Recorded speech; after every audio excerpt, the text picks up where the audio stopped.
everyone. Thanks for joining us today.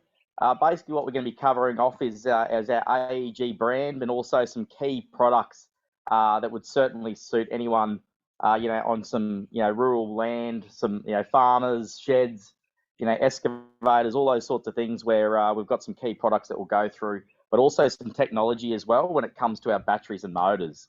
So just so you know, my name's Michael Ryan, work for AEG Power Tools and take care of all the product training that we offer throughout the nation. And today's just all about basically going through those, key points, but also if you've got any questions, please feel free to ask them because this is your time to kind of, any technical questions, any product related issues, we can cover that off for you as well. But what we'll do is we'll get started straight away, just in relation to AEG itself, talk a little bit about the warranty and then certainly into its technologies, and then we'll demonstrate some of the products for you as well. So the first thing I wanted to mention is actually our warranty, and what that is 6 years on the product and 3 years on the battery and charger. And what that really means for the end user, whether you're a tradie, whether it be commercial, whether it be on a farm and using these products for an extended period of time, is that you're going to get that 6 year warranty on the product, which is so very important. Now, with that 6 year warranty includes the registration online, basically, of the tool. So if you don't register the tool, it's only a 3 year warranty. But if you register the tool, which we highly recommend, then it doubles your product warranty up to 6 years. And what that's all about is, realistically, you don't have to worry about keeping your receipt in the drawer for 6 years. All of those details are kept on our website. So at the end of the day, you can go to the website, bring up your receipt, and easily get that information and get that tool repaired if you do have any issues long term. When it comes to the batteries, we've got a 3 year warranty on our batteries. And that's the first thing that I want to go into and just basically explain a little bit more about. So you'll see here, with our batteries, with a 3 year warranty with these, they've got to last 3 years in a tradie's hands. So some tradies look after their tools, some don't. Long day, throw it in the back of the truck or the back of the bag and whatnot. So I wanted to mention a couple of key things that we do to make sure that these will last for at least 3 years, not only in the tradie's hands, but hopefully longer as well. Now, what you'll probably notice is with this, they're built very, very tough to start with. So in a trade environment, we want to make sure that these can be basically dropped on the ground and they're not going to crack. So the actual housings aren't your typical plastic. They're what we call polymer housings. What that means is I can apply a lot of pressure to these housings. They have a lot of flex and they don't crack like standard plastic would. Not only that, on most of our larger batteries, we also have rubber pads or rubber overmolds. And what that means is if you're putting it on a colorbond roof, it means that battery's not going to go anywhere. And we also have those rubber overmolds on our products as well. So anywhere where you put a drill, an impact driver, or an impact wrench down, it means it's going to stay right next to you and it's not going to slide away. But not only that, the physical construction of these batteries really means that the batteries have their own little housings. Even when it's outside the casing, they're not just flying about in free air here. They're kept in nice and tight. We have good gap separation between the cells, which keep them nice and cold as well. And we also make sure that we have a lot of spot welds. Right, so again, if the tools have vibration like impact wrenches, chainsaws, that all of this will keep nice and tight and strength long term for these batteries for our end users. One key thing, and I'm not going to go into all the technical side of things today, is that we run a printed circuit board and electronics on every single one of our batteries. And the key importance to this is, yes, it does a lot of things to help these batteries perform at their optimal best, but also too, it means that if someone's got an old AEG tool, and if you haven't seen them, back in 2006, 2008, AEG was actually blue. It means that even an old drill like this, which is close to 20 years old, if I grab a new battery, which is our latest Force batteries, you can put those new batteries into a tool that's over 20 years old. And what that really has done is it's given this drill a software update. all the benefits that we have now of lithium ion, of current overload protection, all of those electronics that you saw, you can literally have that backwards compatibility, but also be sure that we're going to future-proof our customers as well. Meaning that if they buy, 10, 20 tools today, we're going to have a battery for them in 5 or 6 years' time. And that is why it's so important that we have those electronics on our battery.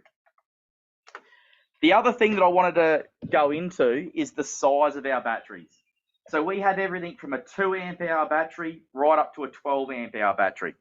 But more importantly, you look here, for instance, a lot of people look at the size difference and don't quite understand what it's all about.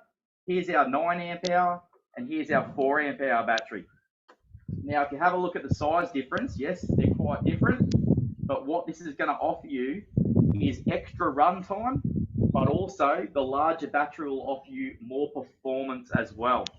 So we always say, depending on the tool that you're going to use, whether it be a grinder, for instance, I'd be trying to use the biggest battery if we possibly could, or if it's something like a drill driver, a framing nailer, which we'll talk about a little bit later on, and something like a 4 amp hour battery is absolutely ideal. And the reason being is they're a little bit lighter, but we don't need all that power to drill to products like drills or framing nailers.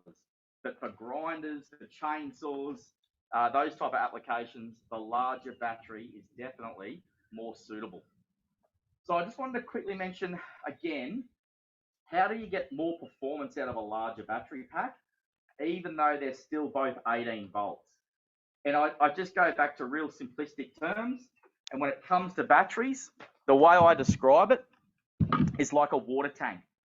If you've got a 9,000 litre water tank versus a 4,000 litre water tank, and you've got a tap on the bottom of those tanks, if you turn the tap on, the larger capacity, so that 9,000 litre water tank, is going to supply more pressure to the tool. Or in that case, when you turn the tap on, you're going to have more pressure of water coming out. Because we have so much more capacity to choose from, to actually pull from, we can get more performance out of our tools. So please remember that. Larger amp hour battery, yes, it's like a bigger fuel tank. You're going to get more run time, but you're also going to get more performance to the tool as well. The other part, and I suppose this is where I spend a little bit more time, and that is understanding brushed versus brushless, because it's one of those big differences now that a lot of people talk about, but they don't probably understand the differences between brushed and brushless.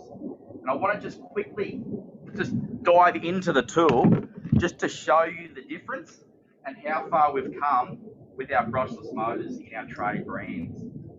So just to give you an understanding, this here is a 2-pole brushed motor.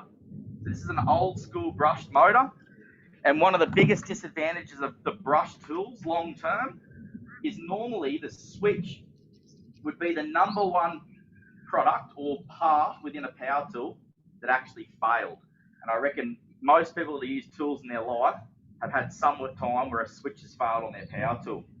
So what we do as a brand is we actually had to put copper heat sinks on the switch to keep them as cool as we possibly could, because all the power from the battery runs through the switch, then to the motor. A bit like an old school car with an accelerator cable. Now, with a brushed motor, think of it like this. If you're driving down the highway at 100 k's an hour and you gently put your foot on the brake pedal, that is what brushes are doing inside a motor. Because what they are doing is they're always touching the actual motor that is inside, and it means that it's going to create a lot of heat, a lot of friction, it's going to wear the parts down, and more importantly, it's also going to make the tool less efficient and less powerful because it's slowing it down. So with brushed, most of our tools now are going towards brushless more so than brushed. And the big advantages are that we now have much more reliable switches because the power no longer runs through the switch. It's more about communication back to the motor. But also, you can see here that they're an open frame, which which means the heat can basically escape out of the motor, even though there's less heat to start with. But it's like taking your foot off the brake pedal. It really is going to be so much more efficient. We don't have brushes anymore, so there's nothing to wear out inside the motor. There's only things like, your standard bearings and whatnot. But other than that, the reliability of these motors is far greater, and you're going to get a lot more longevity out of your tool, but it's also going to be more efficient, more powerful while you're using it as well.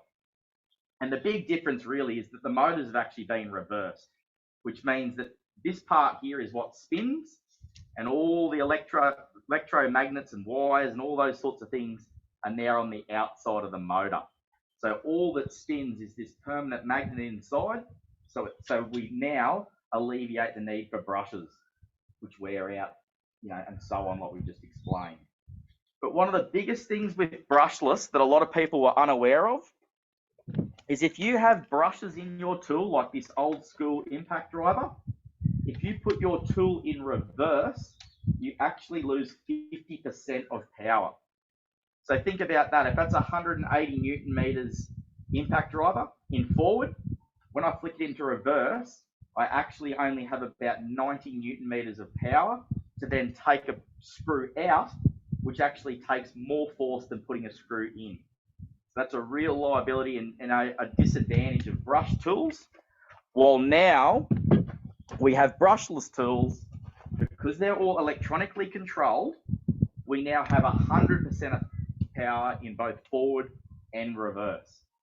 So really making these tools as efficient as we possibly can, but also that longevity and power for our customers. So brushless is definitely the way to go when it comes to tools.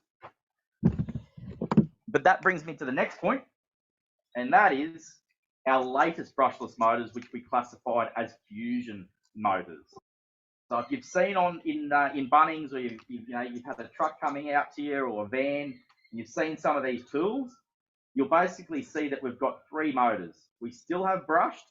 We have our brushless motors, which is this one right here, and now we have our fusion brushless motors, which is our premium product that is basically the best in its class in our tools. And I wanted to explain just how much better and more performance you'll get out of a fusion motor than you would a standard brushless motor. All right, very simply, if you have a look at that, basically there's just a lot of wires, and the communication has to come from the battery all the way up to the motor. So this distance, all these wires, all these switches, just means it gives it a bit of resistance. Resistance is pretty simple. Think of it like a garden hose. And if you're trying to get your garden hose down the way and it goes around a corner and kinks, you're going to get less pressure or less water coming out the end of that hose. All of this is like having little kinks inside your hose. So what we've done as a brand is created our fusion motors, which basically now has no kinks. Very, very few resistance when it comes to this tool and this motor. And how we've done that is we've put everything that you just saw on that old brushless motor onto the actual motor itself. So now all the brains, the electronics, we run a heat sink to keep it nice and cool. We have all the switches down at the back of the motor, and we also have the cooling fan cooling all of it as well. So the communication between here and here is direct, which means we no longer have those kinks in the hose, meaning we can supply as much power as we possibly can to our tools. Now, what that means to the customer, without all the technical jargon, is that they get 40% increase in performance out of their tools, and they're actually more efficient on our batteries as well. So even though they're more powerful, they're working less hard to do the same job. So if you see Fusion, it's our premium range when it comes to our tools, and you'll see that in things like our grinder, different tools that I'll show you today, our hammer drill as well, but pretty cool. And that's patented by AEG. So we're the only brand to have this style of technology in our brands. Now, one other thing before we move on to some products as well is that we just talked about the batteries. We have two different styles of batteries, and I don't want to get too far into it because I don't want it to be too confusing for everyone. But basically, we have pro lithium batteries, which is our good value for money batteries, versus our force batteries, which is our top of the range, our premium battery platform. Now, the big difference between these, one is power. So our force batteries certainly supply more power to the tool, but these are just a really good value for money battery, because if you're running things like a light or a fan or a radio, for instance, where all it's doing is running something that's not drawing a lot of power, then these are absolutely great and good value for money, and happy to run things like drills, impact drivers as well. However, what they don't do is they don't talk to our fusion motors. But when you combine our force batteries with a fusion motor, these now talk to each other at all times. Now, the benefits of that is, and just so you know how that happens, there's two little extra terminals on the side of these batteries. And when you get a fusion motor, on the bottom here, we have those two extra terminals. Sorry, got the wrong motor. We've got these two extra terminals on the side of the foot here, and those terminals go directly to the motor, feed off the battery, and now we have direct communication. And the way that I explain it, it's just like having cruise control on your car. It's making the motor as efficient as it possibly can be. So if you're just pre-drilling, say, some 6mm holes into some piece of timber, this motor is going to say, you know what, I'm not doing a super heavy-duty job at the moment. Only supply me with the amount of power I need to do the job. So it's not using the battery life if it doesn't need it. But in turn, if you're using something like a really big hammer drill like this one here, and you're drilling a big auger bit through a fence post, then all of a sudden this motor is going to ask for the power, and that battery is going to be able to deliver as much as it needs to do that application. So it makes the batteries as efficient as they possibly can be, so the end user gets more power, but more runtime as well. And that's what they're always about. Two things we always ask: what batteries? They want runtime, and they also want the performance as well. And we're giving them best of both worlds. So really important, if you're using a fusion tool, to force battery to get that premium application power and performance out of the tool. All right. So again, when we sell the fusion products in a kit, they will come with force batteries for that exact reason. But it doesn't mean you have to use a force battery. You can use any of our batteries on any of our tools. They will all work. It's all about getting the maximum out of our products. One other key thing that a lot of people don't take into consideration, and that is these batteries will last upwards to about 2,000 full charges. So once you've fully charged and then discharge these batteries 2,000 times, that's when you start to see the diminishing in performance. So you can imagine if you get a larger battery on the same tool, you'll actually charge this battery less, which means it's going to last you a lot longer in its lifetime. Now, thinking about that, if you use these batteries in fusion tools, it also means that you're not going to use the battery life the same as if you used it with a standard brushless motor. So again, meaning you're going to charge your batteries less, so you're going to get longer lifetime out of these products. And again, that's what our customers are looking for. We give that 6-year warranty on our products, 3-year warranty on our batteries, but we want to, outlive that and get those batteries lasting longer. So if you do all those things, it means you're going to increase the life of these products. Now, before I go on to anything else, has anyone actually got any questions on the batteries or the motors at all? Has anyone got any questions when it comes to that?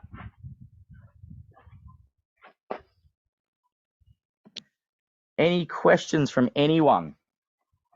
Happy to take yourself off mic, off mute, and ask a question. Well, not a question, probably just I got about 6 batteries, and one of them was the 6 amp ones was faulty. I did register it like you talked about earlier, which gave me the extra extended warranty, which was good. Yep. Took it back. It's all been replaced, and happy days. So it's probably more of a comment than anything. That registering it to get the extended warranty and stuff was worthwhile.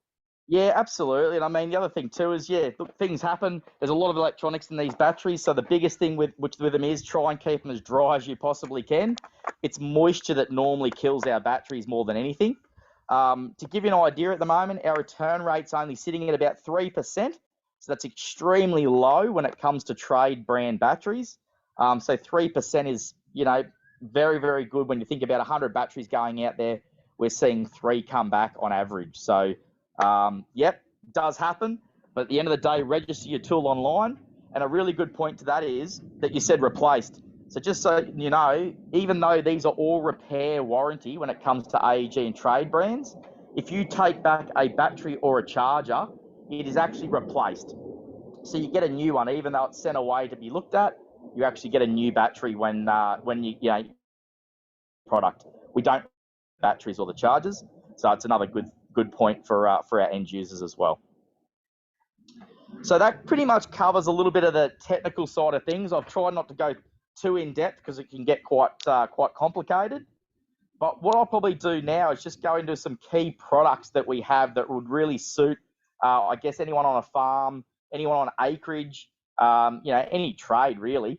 But, combo drivers, excavators, all of those sorts of things, we basically have a product to suit their needs. And I think there's some key ones that we've brought out today that I'll run through a few specifications with you. It's always hard because you probably won't remember all the specifications, but it'll give you a good idea of where we're at with some of these tools. And I think the first one we should always, go through is definitely when it comes to our grease gun. The last thing we want to be doing is using this old school one anymore, especially if you've got a lot of grease to pack in the tools. And what we mean by a lot of grease is exactly that. If you've got tractors, you've got farm gear like this one here, where you're constantly using that grease and you're pumping it through these things here, there is a better way. And why there's a better way is with these, it's actually very hard to control things like how much grease is going in, the capacity, but also the viscosity of the grease as well. The way that we change it to make it easier to pump, it's just so much easier now we have these battery-powered machines available. So with this one here, this will take standard canister, so 450. You can slot straight into this canister, so you can use it with a tube. The reason I like that is it's a lot cleaner. However, it could be also a lot more expensive as well. So for people doing smaller applications, this is absolutely ideal for. However, if you've got someone on a shed and they've got a big tank, or a tank, but a full canister of grease, then what that offers is you can actually screw the canisters onto here. You can pump the grease directly from the bucket or with the cans or whatever it is that they purchase these days directly into the canister. And it's pretty simple to check your grease as well. So when you pull out here, you can actually see where the grease is, so how much you've got left in your canisters. We've thought about a lot of things like a right angle, right? So not just when you've got a straight, boom like this where it's easy to put the the connection on, but if we're getting into tighter places here, we've got your right angle that, again, I can get into any kind of location, which is, again, very, very hard when you're using these. You normally need to take these off and replace it with a right angled nipple as well. So that there sits on the actual grease gun itself, all right, and it's always there and ready to go at any time. A couple of other key features. There's a pin. And you think, what's this pin for? Well, I can tell you, when the excavator drivers are picking up gravel and sand all day long, you can see the amount of gunk that gets inside these. So the last thing that you want to do is, before you put your bit onto the grease nipple, you want to give that a good clean out, because otherwise what you're going to do is you're going to pump sand and grit into that grease as well. and sometimes it can actually prevent it from even getting connected in the first place.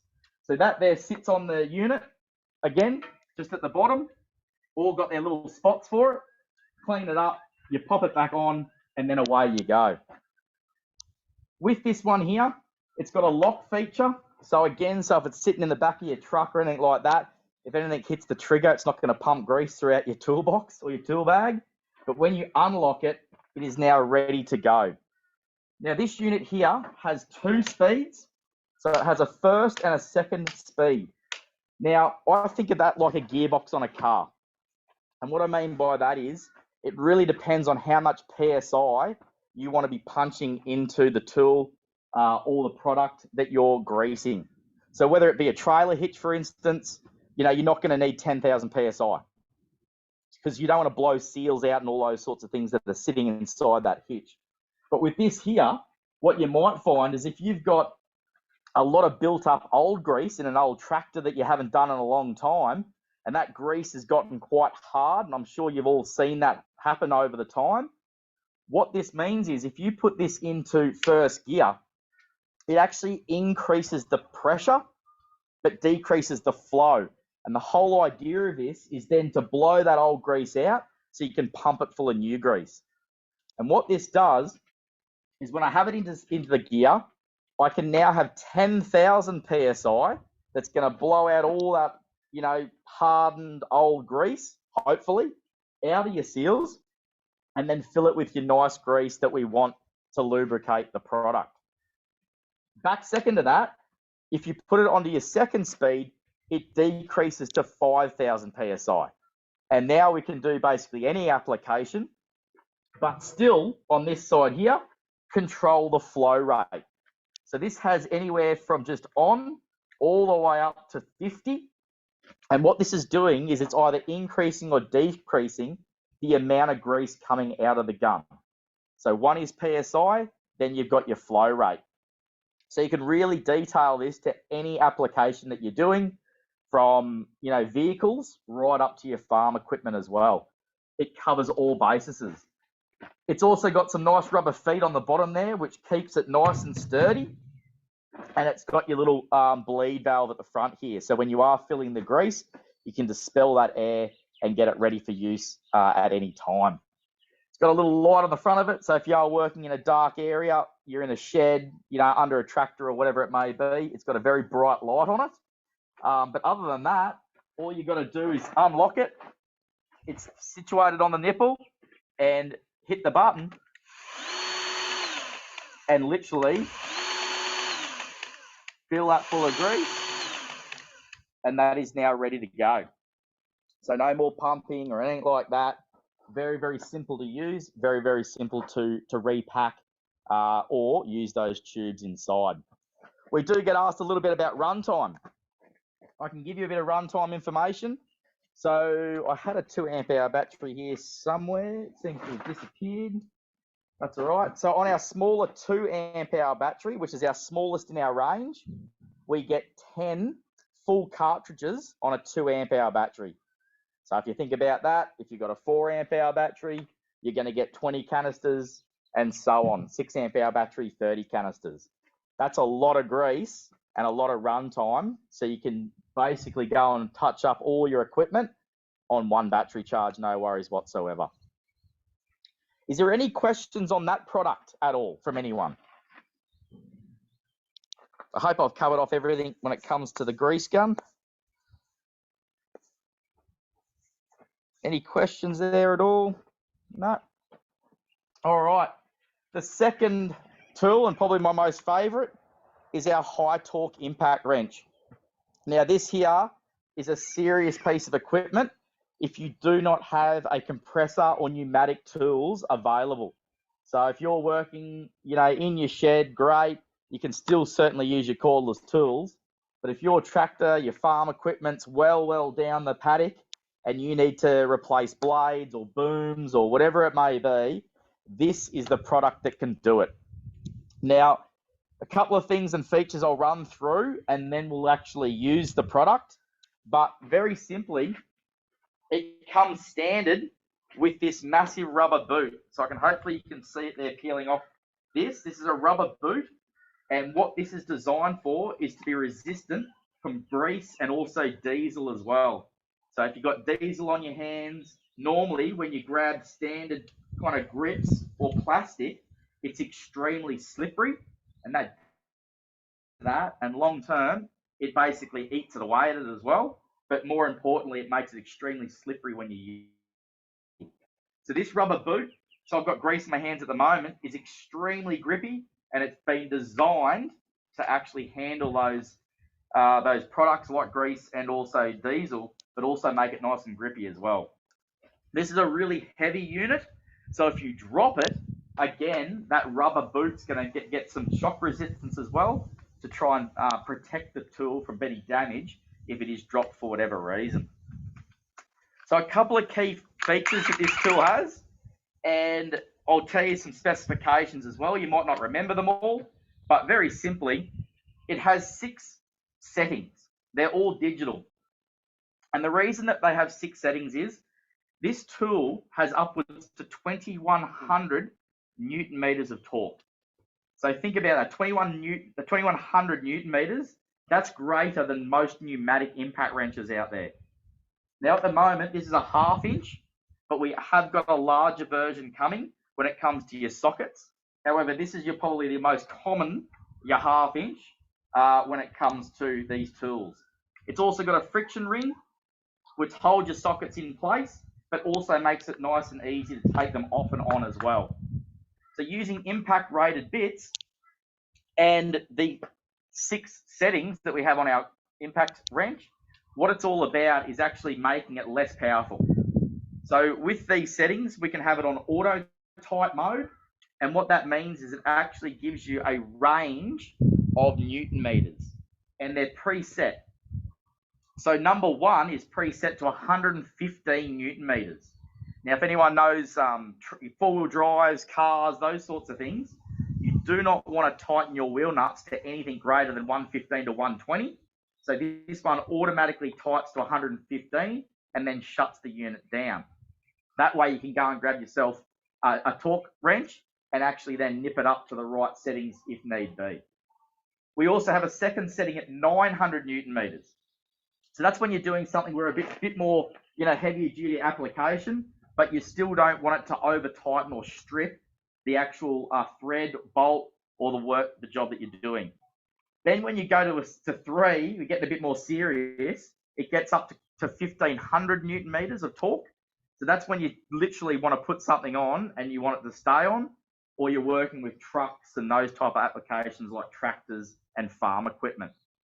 But when you put this into reverse and it's on its highest setting, we can actually get 2,100 Newton meters of reversing torque, which is really what impact wrenches are all designed for.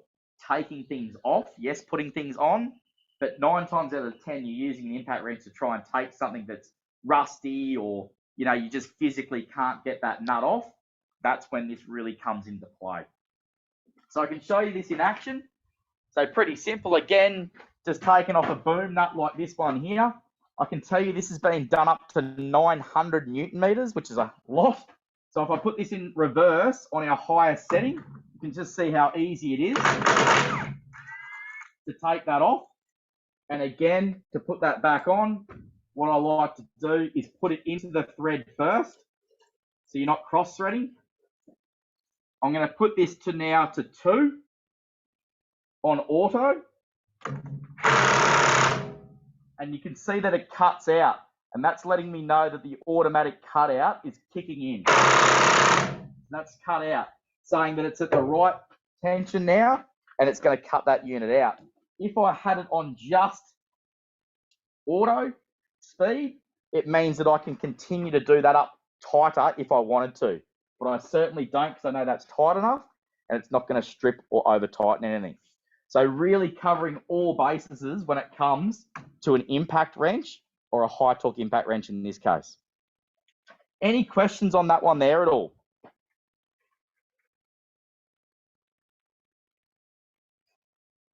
All good? Alrighty. Couple of other ones that I just brought along with me just to show you that we do And that's certainly things like our grinders, which are absolutely ideal for these types of situations. We've got our high performance hammer drill, which, as you can see by the side of the side handle here, is serious, because we actually did Primex last week, so an agricultural event at Primex, and we were selling a lot of these because a lot of people were having dramas drilling through their hard fence posts. I can tell you that this is the kind of drill that you're after to do those kind of applications. 145 Newton meters of torque. You can use large auger bits. You can use upwards to 60 mil through hardwood using the correct gear, but make sure you've got the side handle and that you hang on to these tools, because they are seriously powerful. So great for those types of applications. Another one that we sold a lot of last week, and that's our framing nailer. I just wanted to let you know again, ideal for kind of, if you were putting up rails for a fence line, those type of applications. This here is absolutely ideal. You don't need the old cord anymore that goes to a compressor, because these are a cordless unit that are used on battery performance. So again, battery goes into here. You can use your standard framing nailers, and one of the best and things that we differentiate between us and the other brands is that all you got to do is top this up with compressed air. So once you've topped it up to 125 PSI, think of that like having your air compressor with you. That literally houses that 125 PSI of performance and power, and then you can utilize that as a standard framing nailer, and you can get upwards to 3 shots every 1 second with this unit. So extremely powerful, and it's very, very handy that you can take it basically anywhere, well away from a powered site. So pretty cool in that regard. I also brought along, because I absolutely love this product, and that's our secateurs. So these secateurs here, it won't work straight off the bat, and that's the reason being is you need to actually hold the unit on for 3 to 4 seconds. It activates it, and now they're ready to go.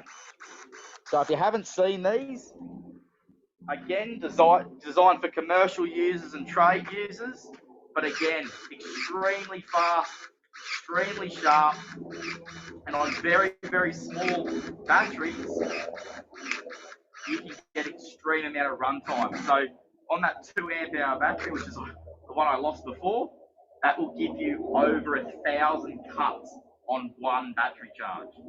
So think about that. That's going to save you a lot of time, a lot of energy. If you've got, a lot of orchids or a vineyard or anything like that you want to do a lot of trimming with. So another cool little feature that we have with our AEG secateurs. And last but not least, I know we've only got 5 minutes to spare, is I also wanted to mention that we do a 58 volt range. So what we've talked about at the moment is our 18 volt tools and batteries, but what we now have available, and I'll just show you the difference inside. These are our 58 volt batteries. All right, now these are designed for serious commercial power garden equipment. So we're talking about someone like Jim's Mowing or a commercial user, someone on an acreage or a farm can actually use these 58 volt products for extended periods of time, but also getting petrol performance out of a battery powered tool. And we do everything from mowers, line trimmers, hedge trimmers, all the usual stuff. But the one that I wanted to show you today was our 58 volt chainsaw. Just to give you an understanding of just how much power they have, I'll give you some specs, because a lot of people go, oh look, I love my petrol's more powerful, all these sorts of things. Well, I will say, this is my old chainsaw that I actually use. This one here that you see today is actually a 16-inch bar. The ones that are sold today are actually 18-inch bar. So the new ones are actually better. They're bigger and longer, but this one here is mine. So I'm going to use that one today just to show you the difference anyway. But a couple of key features. One is onboard tool storage. So you can see here that it's a tool tensioner, all right, and this is all metal. So all the tensioner is metal, and it's all done same as a petrol chainsaw. So it's not tool free or anything like that. We're talking about tooled, which keeps it nice and strong, and that tension on that chain as tight as it can for as long as it can. You got metal dog spikes. Again, serious chainsaw, not plastic or anything like that. And it runs our 58-volt battery. At the moment, I've got a 4 amp hour battery in here, but we also do an 8 amp hour battery. Again, giving you a bit more performance, but certainly more runtime as well. So a couple of little things. All you need to do is put the battery in, top up your chain and bar oil, and everything else is like a standard petrol chainsaw. Chain brake, and then away you go. All right, I'm going to show you this unit here, but I'm going to give you a couple of little specifications on this. First of all, how much power does it have? It's equivalent to about a 50cc petrol chainsaw. So think about the other brands that are out there, some really good quality brands. I don't name other brands in training, but really good petrol brands that you know. These are very similar to their 50cc petrol engines, and it produces about 2.9 horsepower out of that motor. Absolutely amazing. And the other thing to look at is the chain speed. So on this unit here, it runs 21 meters per second. That is actually faster than most other petrol chainsaws. But I could talk about it all day. All I'm going to do is just demonstrate it. So I'll just quickly show you here that there is river red gum. So it's extremely hard timber, and this has been seasoned for a long period of time. So I just wanted to show we're not using, a piece of pine or something like that, but that's just proper river red gum and very, very seasoned. So same kind of thing as we've been doing before. Chain brake.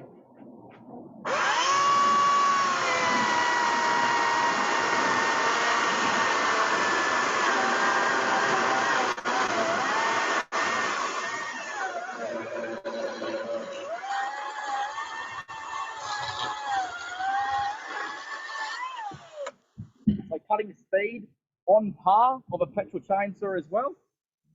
And a lot of people then ask about run time. So to give you an idea, depending on the density of the timber, obviously the size and all those sorts of things, but something very similar to this. So that there's about 25 centimeters across, extremely hard, and it depends on how sharp your chain is as well. But we get roughly around 25 cuts on one battery charge.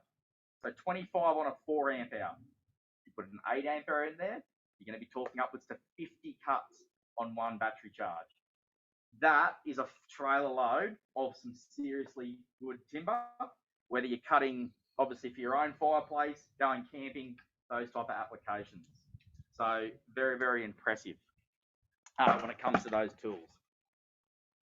Are there any questions at all on anything that we've just talked about, whether it be our 18 or 58 volt range, from anyone? Are the batteries like the big batteries? Do they fit in the other tools as well? Like it's all the same lock, but they're different? No, unfortunately not. So 18 volt is our 18 volt range, and the reason being is because it's an 18 volt motor, so it needs 18 volts only. But the other thing too is that the weight and size of those batteries is purely designed for power garden. So things like chainsaw, you actually want the weight, but in a mower you're not going to feel it because they are quite heavy, the actual batteries themselves. So they don't fit in our power tools. They're purely designed for power garden equipment.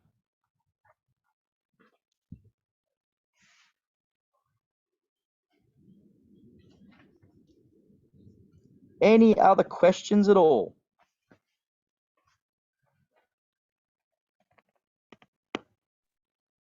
Nothing coming through? Well, I think we've hit right on 45 minutes, which is perfect. If there are any further questions, because I know this has been recorded and I know that there hasn't been as many jump on as we thought, and that's because of obviously the devastating floods and water that's happening throughout New South Wales at the moment. So hopefully that does get better very, very quickly. And if someone does watch this recording at another time and does have a question, please feel free to reach out, whether it by a chat or an email, and we're more than happy to answer any of those questions for you as well. But hopefully today, it's just giving you a little bit of an insight to our brand, what we offer from products usage, but also our warranty as well. And yeah, appreciate everyone's time. And look, hopefully you got something out of it. And yeah, hopefully we'll see you again soon. But from Michael Ryan from TTI, I think we're done. Thanks, Heath, mate, and yeah, thanks for everyone who jumped on and anyone who watches the video. Looks like I'll be going to buy a chainsaw by the look of it. So yeah, thanks Heath for that. I wasn't sure that I didn't realise that tough. Yeah, thanks for your time, guys, and yeah, thanks to AEG. Just remember for all the members, AEG being a supplier through Bunnings, that with the Bunnings partnership, you're more than happy to take advantage of that as well. And be sure to look at Farm Post for on the 18th of the 11th for some exclusive member offers. Thanks, everyone. Thanks, everyone. Thank you.